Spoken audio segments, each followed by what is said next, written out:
Rabbinite Kimchi m'a demandé d'expliquer encore une fois c'est quoi le grand secret de ce petit livret. Me'akev. On a dans la Torah beaucoup de façons d'étudier les lettres. Vous savez, je vous ai déjà montré.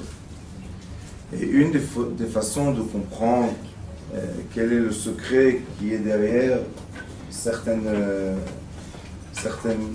mots, c'est de déchiffrer le mot. Est-ce qu'il est décodé ou pas? Maintenant, tous les mots sont décodés. On peut décoder tous les mots, toutes les lettres, et même tous les points qui signifient le son de la lettre. On a A, O, E, U, les voyelles. Alors, en étudiant Masechet Menachot parle de Mincha. Qu'est-ce qu'on emmène à Kadosh Baruch Hu? L'offrande. De quoi? L'offrande, il y a un korban. Non. Mincha. On va donner... Korban, c'est quand on a fait quelque chose de pas bien. Mais Mincha, c'est quand on donne un cadeau à Kadosh Baruch Hu. Comment tu dis en français? Une offrande. Une offrande. Offrande. Je connaissais pas ça. Comme offrir. Ça vient du verbe offrir. Alors tu as raison. Menachot, c'est offrande.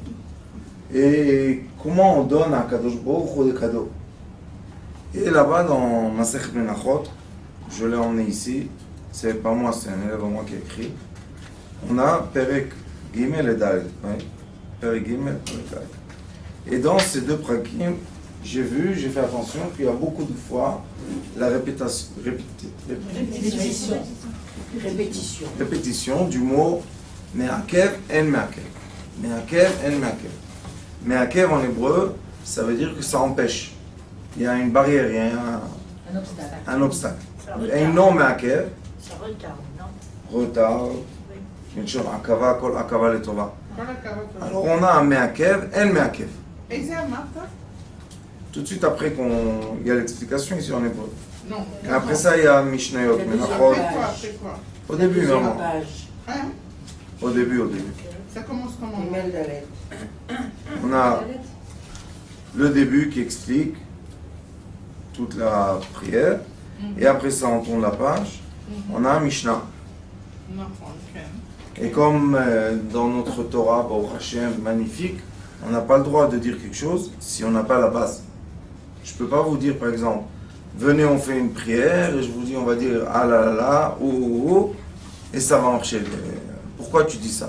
Il faut la base, c'est comme ça, notre Torah, elle est toujours basée sur quelque chose. C'est obligé d'être basé.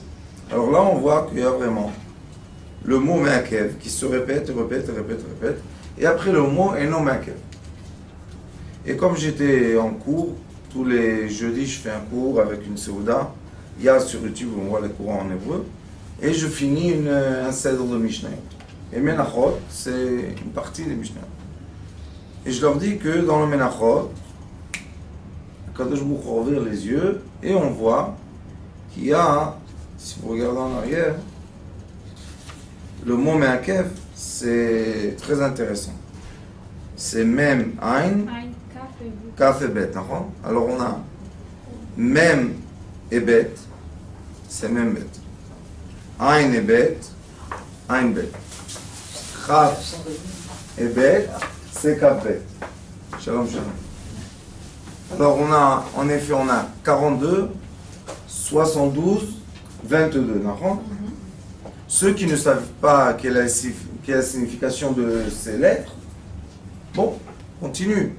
Mais nous, on étudie un peu et on sait que Membet, c'est un nom sacré. Ça s'appelle Ana Bekoach. C'est un des noms avec lesquels Akadosh Baruch Hu a créé le monde terrestre. Ana Bekoach, c'est une prière. Après, on a Ain Bet, c'est 72. 72, c'est le nom de miséricorde que Akadosh Baruch Hu a ouvert la mer. D'accord? Pas seulement Kadat Esra, mais seulement ouvert la mer pour les Juifs, les Hébreux. C'est Ain Bet, 72. Et comme on n'a pas le droit de dire le mot, le nom, parce que c'est un grand nom, on n'a pas le droit de l'exprimer, alors le Ramban Akadosh, qui était presque il y a 1000 ans, a trouvé 72 psukim, que dans les 72 psukim, il y a des initiales de noms sacrés qui est en noir, noir foncé. Alors on dit tout simplement les 72 psukim. Et comme on ne veut pas dire, on veut pas prononcer des mots qu'on n'a pas le droit de prononcer. Alors on dit à Kadosh Baruch Hu, on est shlama parim sefatenu. Nos paroles, tu vas les prendre comme des sacrifices. On ne sait pas. Même moi, je vous dis, je ne cherche pas à savoir où ils sont les noms. Je dis les 72 psukim et on est au Chacham. Et à la fin, il y a le 22. Et 72, c'est chaque phase, chaque lettre. Vous voyez que si toutes les lettres en noir, Oui, ce sont 3 psukim, oui. si on les accorde, première lettre, Oui. première lettre, première lettre, il sort ce nom-là qui est 72 Shem Mevorach. Shem Gadol Amvorah. Ok. Et comme On ne peut pas, alors on dit le psukim. on lit les phrases. Oui, les Voilà. psukim, c'est beaucoup du Teilim. D'accord. On lit les psukim, alors on a fait Mem Bet et on a fait Ain Bet. À la fin, il y a Kav Bet. C'est quoi Kav Bet? 22. C'est quoi 22? 22 lettres de la Torah. On a Perek dans Teilim, Kuf Yutet, 119, et on lit tout simplement les lettres de la Torah, et on a les 22 lettres. Celui, D'accord. non, c'est Kuf Yutet. Celui qui n'a pas de temps, j'ai vu dans un livre, quelqu'un m'a montré maintenant que seulement le Kuf Yutet, le dire tous les jours, c'est très bien. Et C'est quoi, ils font avec le daf? là, Kuf Yutet, c'est Aleph, Bet, Gimel, tous les 22 lettres. Ah oui, c'est le long, là, c'est, de- avec tous les lettres. Oui, avec toutes les lettres, c'est de Yom Shishi. Avant de Yom Shabbat. Nachon, zé. Et après, on a, si on n'a pas le temps, on a une tfila qu'on dit avant Baruch Shama, Aderet ve'amuna, Abina v'bracha, Gava ve'gedula, nachon? Le Shachar de Shabbat, on dit ça aussi. La shachid avant Baruch Shama. C'est ça. C'est 22 lettres aussi. Eshet Chai, c'est 22 lettres aussi. Asher, il y a aussi. Dans Shachar. Mais il manque, non de va. Et il y a beaucoup de façons de dire 22 lettres. Mais en tout, ça veut dire ça. Ein Bet, c'est Abba, c'est le Chokhma. Chesed. Mem Bet, Ima, rigueur. Chav Bet, le fils, Zerampim. Alors on a lié les parents avec les enfants. Et tout le problème que l'abondance ne descend pas, c'est parce que les parents célestes, ils veulent donner tout le temps. Mais il y a une barrière entre les parents célestes et les enfants terrestres.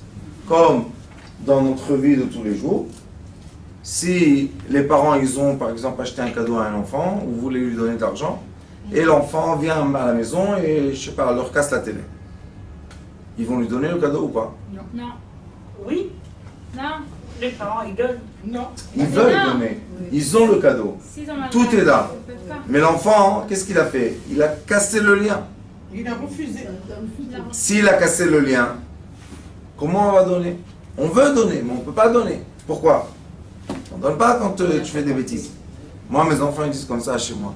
Quand je leur dis ne m'énervez pas, alors les tout petits, ils disent à deux petits Jack, ils disent papa, il va nous acheter un cadeau tout à l'heure. Ça fait, je ne m'énerve pas. Au lieu de m'énerver, mais normalement, on voit que c'est quoi le me'akev? Ça veut dire quoi?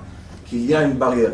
C'est parce que les enfants, nous, c'est terrestre, on a un certain comportement, ou une certaine attitude, ou quelque chose qui dérange les parents célestes. Et c'est pour ça qu'on n'arrive pas à recevoir ce qu'on doit recevoir. Et beaucoup de fois dans la vie, ceux qui étudient beaucoup Torah Tanefesh, nous on étudie beaucoup Torah Tanefesh. Et dans le Torah Tanefesh, on sait que les enfants qui ont un problème avec leurs parents, c'est pas un vrai problème. C'est une certaine imagination que les enfants, pas assez mûrs, voient le monde avec des lunettes qui ne sont pas des vrais lunettes.